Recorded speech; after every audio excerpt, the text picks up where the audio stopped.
Abram suas Bíblias, por favor, no livro de Gênesis, capítulo 19.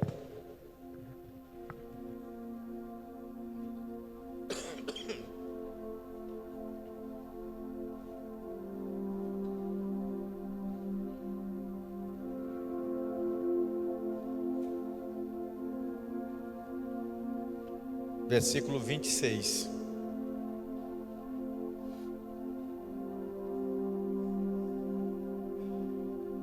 E a mulher de Ló olhou para trás e virou uma estátua de sal. Que Deus nos abençoe em sua palavra. Há muitos textos na Bíblia que são curtos, são bastante objetivos, mas o conteúdo de lição espiritual que eles deixam para a nossa vida, pelo contexto em que aquele texto está inserido, é forte, é profundo, é duradouro, é eterno. Por exemplo, quando lemos na Bíblia, no Evangelho de João, que Jesus chorou, ali está retratada a humanidade de Jesus, a sua compaixão e a sua identificação com o sofrimento daquelas pessoas que amavam o homem que havia morrido, Lázaro. Mostra um Jesus empático, um Jesus que sofre com os que sofrem, mas também chora com os que choram. A Bíblia vai dizer que devemos nos alegrar com os que se alegram e chorar com os que choram. Mas isso foi apenas uma comparação para mostrar como um texto curto pode trazer uma evidência profunda e forte. Esse texto que eu li de propósito, só esse trecho, ele está dentro de um contexto. E ele diz que uma mulher se transformou em estátua de sal por desobedecer uma ordem de Deus. O contexto era o seguinte: Abraão foi chamado por Deus para começar uma nova geração sobre a terra. O chamado de Deus foi: deixa a tua terra, saia do meio da tua parentela, dos teus familiares, para uma terra que eu hei de te mostrar. A Bíblia deixa bem claro que o chamado de Deus deve ser seguido à risca. Não há espaço para questionamentos a um chamado de Deus na nossa vida. Se você que está aqui me ouvindo ou assistindo essa transmissão teve um chamado de Deus para a sua vida, não hesite, não demore, porque o chamado de Deus é para ser atendido imediatamente. Quando Jesus andou aqui na terra, a Bíblia diz que ele se dirigiu a algumas pessoas e disse-lhes: deixem tudo e sigam-me. Alguns disseram: Senhor, deixe-nos primeiro enterrar os nossos pais, que já são idosos, já são velhos. Ou seja, vamos esperar os nossos pais morrerem e então te seguiremos. Outros disseram: olha, Senhor, deixa a gente se despedir do povo primeiro, dos parentes e dos amigos. Aos primeiros ele disse: deixa os mortos enterrar os mortos, porque quem está morto no pecado é que vai enterrar quem está morto fisicamente. Mas ao segundo grupo ele disse que deveriam deixar tudo, porque ninguém que não deixa amor de pai, mãe e irmão por causa dele, não é digno dele. E todo aquele que lança a mão do arado e olha para trás, também não é digno dele. Aí você diz assim: mas o que Jesus quis dizer com isso? A Bíblia explica a própria Bíblia. É um princípio da hermenêutica, uma ciência teológica que ajuda a interpretar a Bíblia a partir dos textos originais. A Bíblia explica a própria Bíblia. Jesus vai dizer o quê?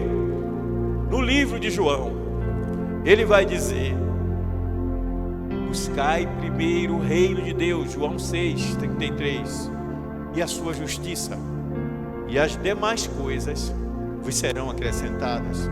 Ou seja, quando priorizamos ouvir a voz de Deus e obedecê-la, então a bênção de Deus se estabelece. O que eu quero falar hoje para vocês é sobre os riscos de se olhar para trás. Repita para a pessoa do seu lado: os riscos de se olhar para trás. Pergunte à pessoa do lado assim se ela já olhou para trás alguma vez. O que é que nos faz olhar para trás? O que nos faz olhar para trás? Pode ser várias coisas: desistência, mornidão, desobediência, falta de caráter espiritual, falta de atenção à voz de Deus. O que nos faz olhar para trás? Incredulidade. Vamos falar um pouco sobre isso, porque me surpreende quando eu olho nas redes sociais e cada dia, quase toda semana, eu vejo postagem de gente que eu conheço, alguns que já foram da nossa igreja, outros que estão praticamente deixando a igreja, outros que são de outras igrejas, fazendo postagens que os identifica com o mundo, fazendo postagens que justifica a sua nova conduta. Outro dia eu vi uma foto de uma pessoa que foi da nossa igreja há alguns anos, em uma festa, bebendo, numa roda de amigos, numa bebedeira. E a pessoa postou mais ou menos assim: finalmente descobri o significado da liberdade.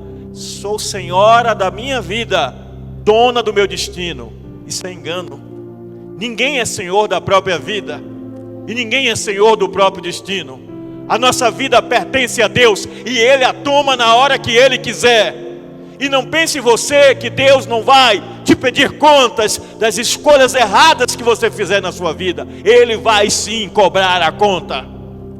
Porém, Ele deu a você o livre-arbítrio. Ele deu a você o direito de fazer as escolhas. Mas não tente se justificar com desculpas esfarrapadas para viver no pecado. Deus olha do céu e enxerga a nós como homens imperfeitos. Por isso está escrito em sua palavra: não há um justo, nenhum sequer. Todos pecaram, destituídos estão da glória de Deus. Isso inclui a mim que estou falando, a você que está me ouvindo, a você que está assistindo, inclui a humanidade que já morreu, a que está viva e a que vai nascer. Todos pecaram e destituídos estão da glória de Deus. Então não julgue o outro, julgue a si mesmo. Ah, mas ele fez, ela fez. Não julgue. Jesus disse: não julgue para que não seja julgado. Porque o outro é o nosso espelho, é o espelho do que eu posso ser ou do que eu já fui. Se é o que eu já fui, eu não posso voltar a ser. E se é o que eu posso ser, eu devo vigiar para não ser. Está claro para vocês? O outro é a minha referência do que eu fui, para não ser de novo, do que eu posso ser, para que eu vigie. Quando perdemos o foco da nossa existência, do nosso propósito, que é buscar a perfeição em Cristo, para a glória dEle, nós nos distraímos observando o outro. E quando distraímos-nos observando o outro, perdemos a oportunidade riquíssima de crescermos. A Bíblia diz: antes cresçamos. Ao invés de ficar julgando o outro, condenando o outro, antes, ou seja, em primeiro lugar, cresçamos na graça e no conhecimento do nosso Senhor Jesus Cristo. Se você teve uma perda pessoal, seja de que tipo for, e você ficar no canto se lamuriando, você está perdendo uma oportunidade de mergulhar no oceano do Espírito. Porque enquanto você mergulha no oceano do Espírito, Ele diz na sua palavra, e a sua palavra é verdadeira. Ele diz: as demais coisas vos serão acrescentadas. Ou seja, Deus ao seu tempo e do seu modo cumprirá o seu propósito. Mas voltando ao contexto do texto que eu li, para vocês que não conhecem muito a Bíblia entenderem, e os que já conhecem recordarem. Deus chamou Abraão e disse: saia da tua terra para um lugar que eu te mostrarei. Não disse onde era. Ele saiu de uma cidade que onde hoje é o Iraque, uma cidade desenvolvida, uma cidade rica. Ele, Abraão, era um homem rico. Ele tinha muitos servos, servos eram escravos. Naquele tempo havia esse contexto de escravidão, consentida pelo contexto da época. Não tente entender o mundo de 3.000, 4.000 anos atrás com a cabeça de hoje. E ele sai, mas aí ele faz um ato de desobediência a Deus. Ele leva o sobrinho, eu já preguei sobre isso, ele não tinha filhos, o herdeiro era sobrinho, e ele leva o sobrinho, mas Deus disse: deixa a tua parentela, porque Deus ia dar um filho a ele, como deu Isaac. E como foi com Abraão, é comigo e com você. Deus te deu um chamado, varão, Deus te deu um chamado, varoa, anda na minha presença, e eu te abençoarei grandissimamente. Deus não vai abençoar o outro, vai abençoar você. Mas a condição é: anda na minha presença. Tradução: ande em retidão. O que é andar em retidão? É nunca errar, é buscar não errar. Mas quando errar, confessar os seus pecados a Jesus, e o sangue dele te purifica de todo o pecado. Então Abrão, que era o nome dele original, Abrão, que significa pai exaltado, pai engrandecido, teve o nome mudado para Abraão, pai de multidões, pai de nações. Mas ele continuou com Ló, o sobrinho dele. Em determinado momento, Ló, que também era rico, tinha os seus rebanhos. Os escravos dele começaram a brigar com os escravos de Abraão. Queriam as terras mais férteis, mais verdes, com mais capim, com mais pasto. E para não ter confusão, Abraão disse: olha, se tu fores para aquele lado, eu vou para este lado, escolha o teu lado. E ele cresceu o olho na terra mais pastosa, na terra que tinha mais capim, os melhores pastos, e era a região de Sodoma e Gomorra.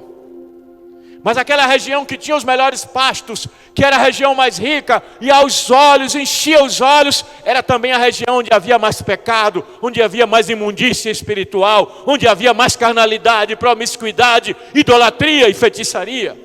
E eu olho para o mundo de hoje e eu vejo que a mesma coisa está acontecendo. As pessoas estão se deixando atrair pelo que é aparente, pelo que enche os olhos, pelo que agrada a alma, pelo que enche e faz vibrar o coração. Estão buscando aquilo que lhes dá prazer, aquilo que lhes dá satisfação, aquilo que lhes dá um falso senso de autorrealização. E estão esquecendo que a maior, primeira e principal realização vem do Senhor pelo agir do Espírito Santo em nossa vida.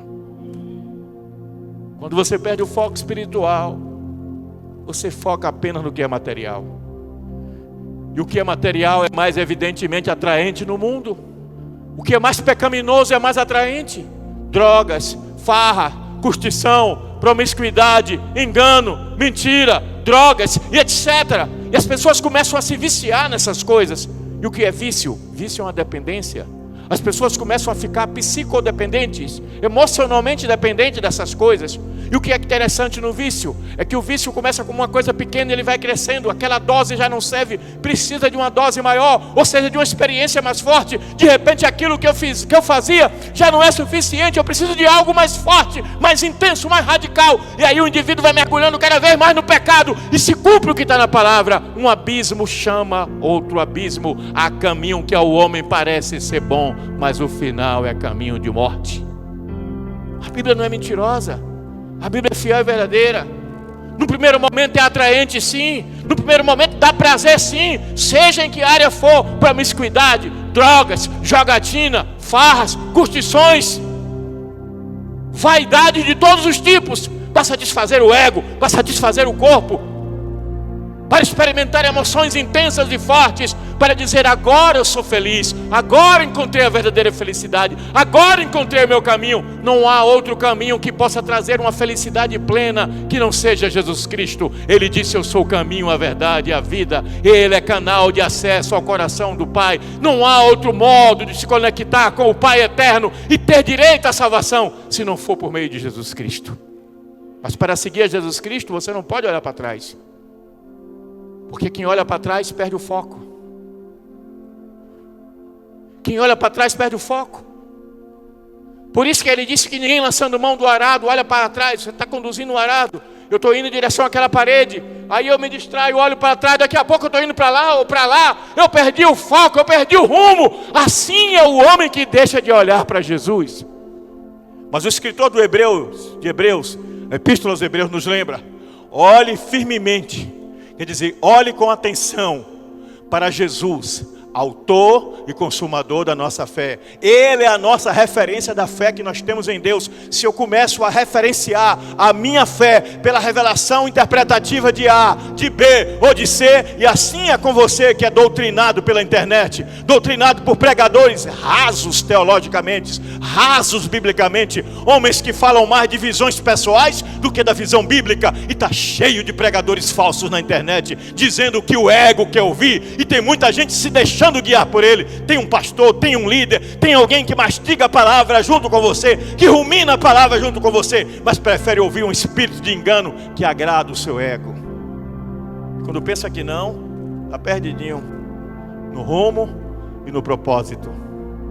O seu propósito aqui na terra é buscar a glória de Deus, mas se você se distrair, você perde o foco. Diga para o irmão do seu lado: não se distraia. Então esse texto bíblico, ele nos traz algumas lições. Eu até me antecipei em algumas delas.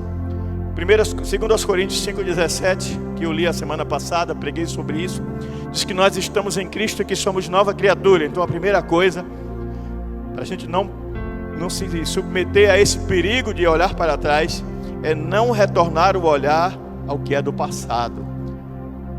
Mas passado, pastor, em que sentido? Se o passado pode nos servir de lição, eu estou falando do passado de pecado.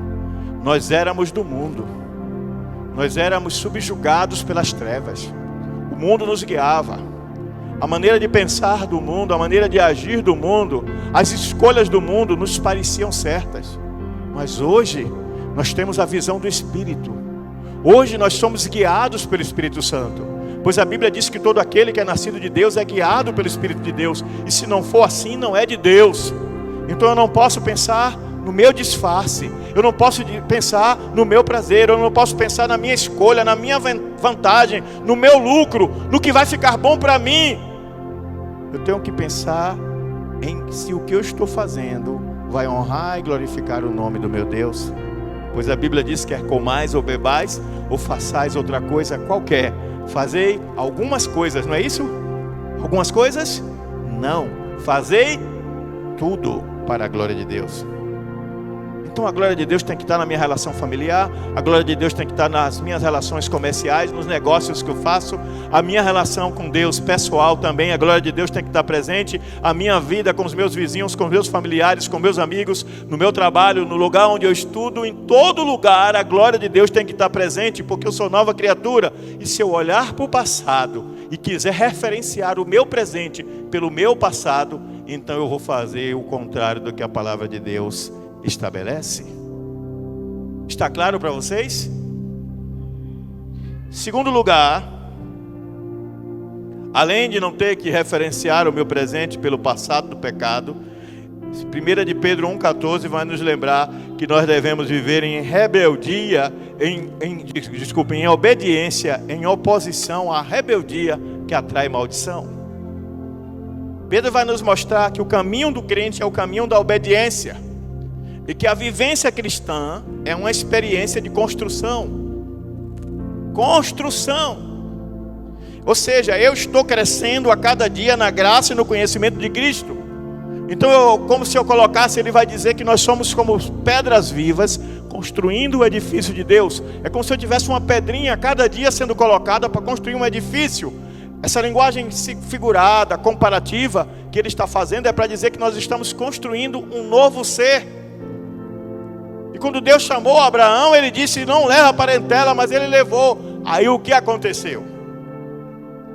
Por Abraão não ter obedecido, ter levado seu sobrinho Ló, através dos seus servos, criou briga, conflito com os de Abraão. E Abraão, com dor no coração, se despediu dele. Se ele tivesse obedecido a Deus, ele não tinha passado por isso. A obediência é uma escolha, mas quem sofre as consequências da rebeldia é quem foi rebelde e não você. Não aceite que a escolha do outro te afete. Faça você as suas escolhas. Você não é controlado pelo outro, você é controlado pela presença daquele que habita em você, o Espírito Santo de Deus. Eu posso ouvir um amém? Ah, mas eu não posso desagradar a A, eu não posso desagradar a B, eu não posso desagradar meu marido, eu não posso desagradar minha mulher, eu não posso desagradar meu pai, eu não posso desagradar minha mãe. Se esse desagradar implica praticar pecado, sabe o que foi que uma mãe disse uma vez para uma filha aqui da nossa igreja? A menina se converteu virgem. E a mãe, conversando com ela, ela disse: eu vou me guardar virgem até o dia do meu casamento. A mãe disse: deixe de ser besta, aproveite a vida enquanto você é nova, conheça muitos rapazes que você não sabe se vai dar certo. A própria mãe deu conselho à filha que procurasse viver uma vida de promiscuidade, e graças a Deus ela não ouviu a mãe, ela se guardou até o dia do seu casamento. A mãe fez isso por maldade? Não. Qual é a mãe que quer o mal do filho? Ela fez isso porque a mãe era uma mulher do mundo, como é até hoje. A mãe da mãe também era uma mulher do mundo, então a visão dela era a visão de que isso era normal. Ela não tinha a visão espiritual, ela não tinha o discernimento espiritual. Mas do crente não se pode permitir isso. Do crente tem que se cobrar sim uma visão espiritual, um discernimento espiritual, porque em nós habita o Espírito Santo. Aí o que aconteceu? A promiscuidade tomou conta daquela cidade a ponto de quererem tomar as filhas de Ló, que eram virgens. E se não fosse os anjos do Senhor para dar o livramento, elas teriam sido abusadas ali naquela cidade. Mas na fuga Deus deu uma ordem. Olha de novo a desobediência presente. Deus chamou Ló e a sua família, suas 2 filhas e sua esposa e disse: olha, fujam, mas não olhem para trás. A mensagem foi para os 4. As 2 filhas de Ló não olharam para trás, mas a mulher de Ló deixou para trás uma bela casa, deixou para trás riquezas, deixou para trás animais, deixou para trás uma bela propriedade, deixou para trás amigos. E ela sentiu falta disso tudo. E ela quis dar uma última olhada para guardar na lembrança, para guardar na memória. E quando ela olhou para trás, o sal caiu sobre ela, ela se transformou em uma estátua de sal. Nunca fui em Israel, mas quem foi, disse que essa região de Sodoma tem algumas das cavernas com maior quantidade de sal do mundo. Se procurem documentário depois que vocês veem sobre isso. E lá tem uma estátua que parece um ser humano, que afirmam que é a mulher de Ló. Se é ela, eu não sei, mas eu sei que está comprovado que houve uma cidade naquela região que se chamava Sodoma e que foi destruída. Deus vai destruir você, não no sentido de te matar, mas no sentido de condenar à morte eterna, se você não se arrepender e não se aliançar com Ele através da obediência. Meu Deus, Ele é mau assim? Não, Ele é justo. Ele diz na sua palavra no livro de Deuteronômio: pus diante de você a vida e a morte, a bênção e a maldição. Escolha a vida para que vivas. Quem quer viver em rebelião, fazendo o que dá na telha, fazendo o que quer, fazendo aquilo que o mundo diz que é certo, sendo politicamente correto, alinhado com este mundo, mas impoliticamente, não politicamente correto com Deus, este vai pagar o preço. O preço da rebeldia, da quebra da aliança. E Deus está te chamando hoje para o arrependimento. Ele está dizendo hoje: tome jeito na sua vida. Como diz Mainha, tome tenência, se endireite, se aprume, se alinhe e venha me servir com fidelidade. Posso ouvir um amém? Mas não para aí. Hebreus capítulo 3, versículo 15, fala sobre não resistir à voz do Espírito Santo. Quando nós olhamos para trás, deixamos de ouvir a voz do Espírito.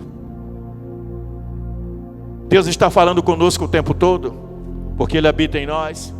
Ele está revelando pelo Espírito Santo quais caminhos estamos trilhando que não é do agrado dEle.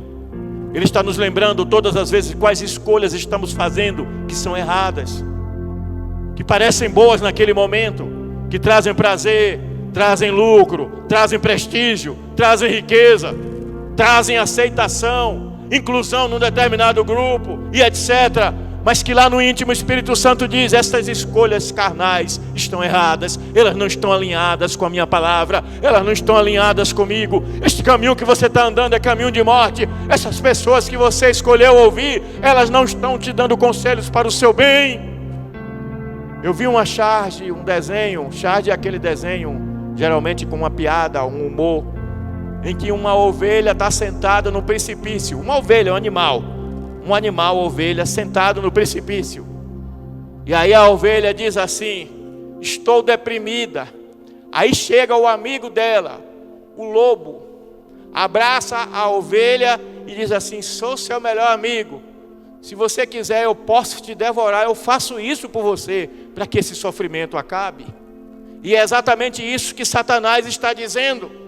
Ele quer te mergulhar cada vez mais nas coisas deste mundo, para que você sinta cada vez mais que não precisa de Deus, que não precisa de estar em comunhão com seus irmãos, não precisa de igreja, não precisa de Jesus, não precisa de salvação, porque o inferno não existe. E se o inferno não existe, salvação de quê? Então a gente só vive essa vida. E o materialismo diz: quando morreu, acabou tudo. E no momento em que você é tomado por essa convicção enganosa, você acha que o prazer neste mundo é que é a coisa importante.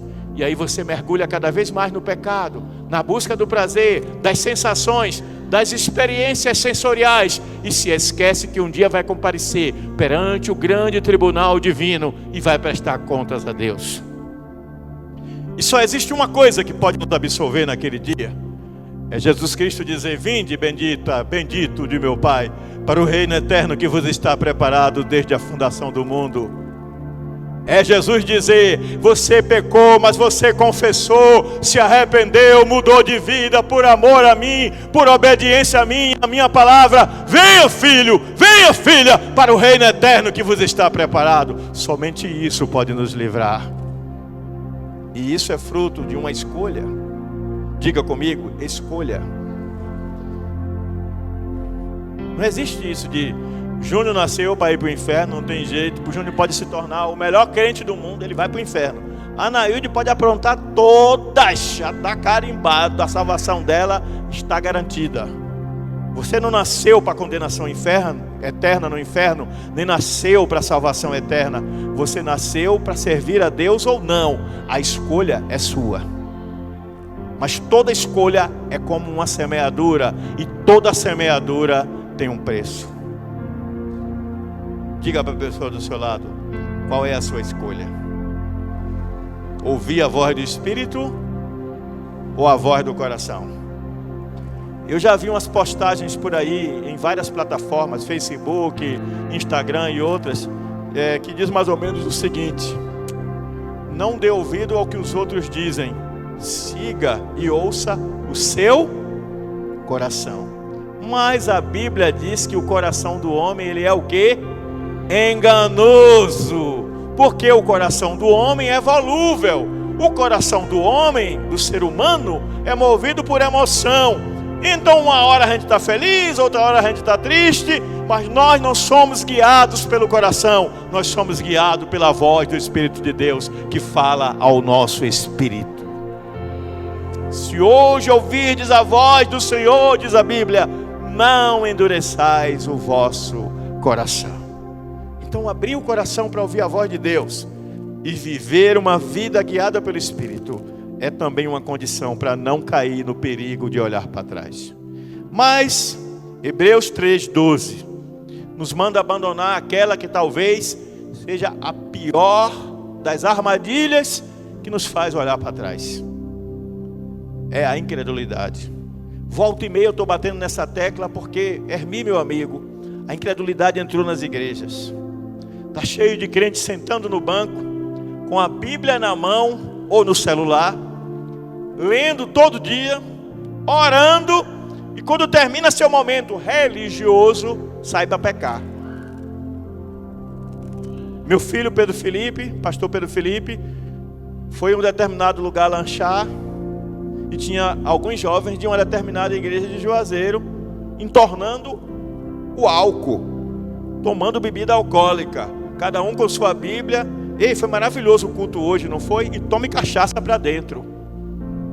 Porque as pessoas estão relativizando, acham que isso tudo não é nada demais. Muitos saem dos cultos e vão para os motéis, para a promiscuidade sexual, porque acham que isso não é nada demais. Outros saem dos cultos e vão dormir em outros lugares.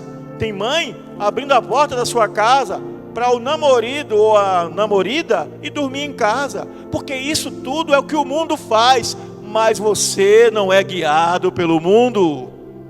Você não pode absorver a credulidade do mundo, porque a credulidade do mundo é crer nos valores do mundo. Credulidade é crer, incredulidade é não crer. Então quando você é guiado pelos valores do mundo, pelo que o mundo estabeleceu, o que é normal, o que é certo, o que é correto, você está sendo dominado pela credulidade do mundo. E a credulidade do mundo é incredulidade contra Deus.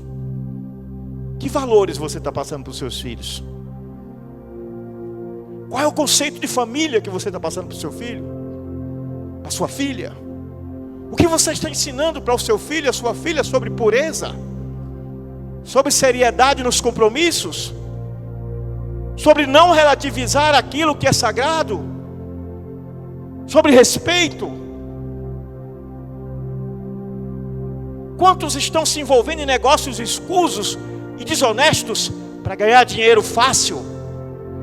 Tem crentes se envolvendo em golpes na internet, para vergonha nossa. Tem crente tomando dinheiro emprestado na mão de 10 para não pagar a nenhum, e já sabe que não tem como pagar, mas diz: amanhã eu te pago. E quando a pessoa no dia seguinte diz: o dinheiro, eu não te disse que amanhã eu te pago? Todo dia tem amanhã. Você é chamado para ser luz. Seja luz. Brilhe a sua luz, porque o mundo está em trevas. A nossa mente, olha bem para mim, a nossa mente, ou seja, a nossa capacidade cognitiva, intelectual, de pensar, de racionalizar, de entender as coisas, é formatada, presta atenção, a partir daquilo que aceitamos como verdade. As realidades estão aí postas diante de nós. Alguém vem e diz assim: se um homem me roubar, eu pego ele e corto a mão fora. Aí o outro do outro lado diz: é verdade, era assim antigamente e devia voltar essa lei. Aí o outro lá do canto, que nem conhece, diz: eu concordo, porque um miserável roubou a mim e levou tudo que eu tinha. Eu concordo, devia decepar a mão. Daqui a pouco tem 20 pessoas dizendo que tem que cortar a mão de quem é ladrão. Aí aparece você, que é um cristão temente a Deus, e diz: não estamos mais no tempo da lei.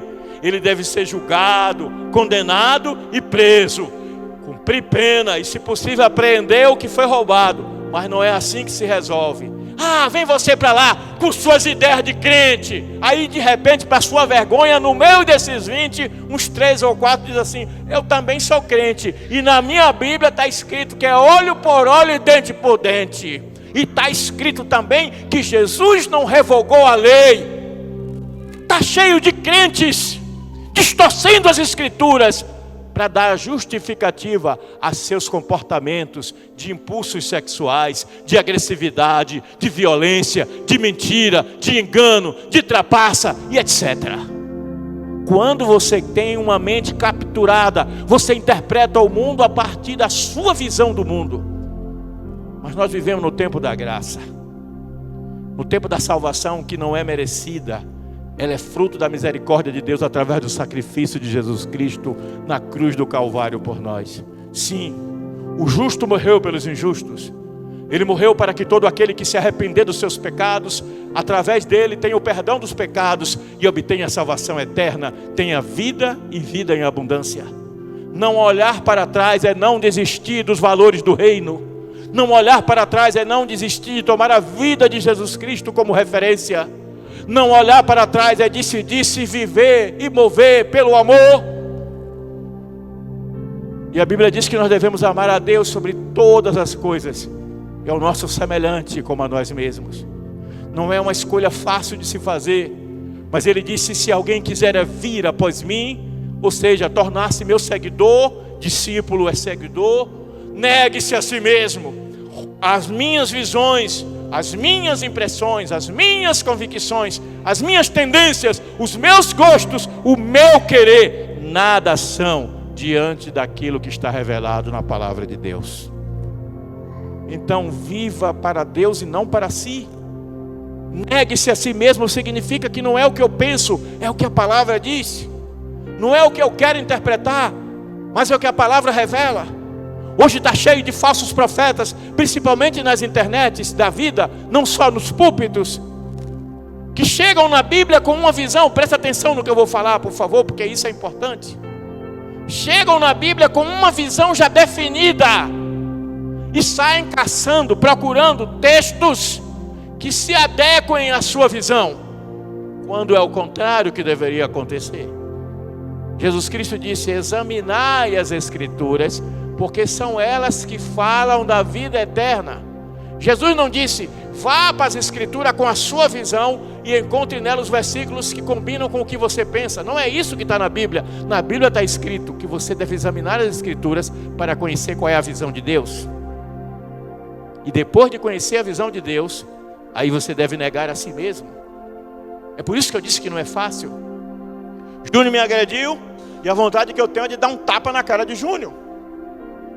Mas a Bíblia manda eu não responder com violência.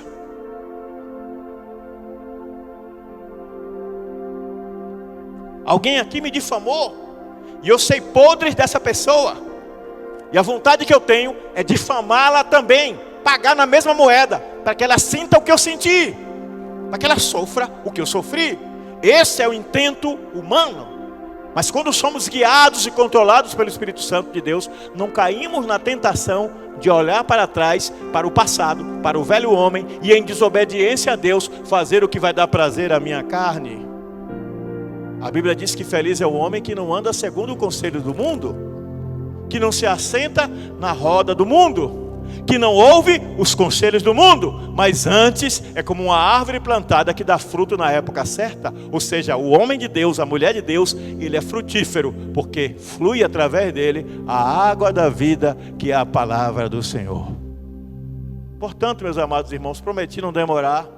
A reflexão de hoje para nós é não olhar para trás, não desistir do reino nem dos seus princípios, não desistir de Jesus nem das suas verdades eternas, não deixar que as tentações deste mundo e os impulsos da nossa carne nos levem à rebelião, à quebra de princípios, à incredulidade, à desobediência, à traição do Senhor Jesus. Que Deus nos abençoe, que Deus nos torne frutíferos no reino, para a glória de Deus Pai.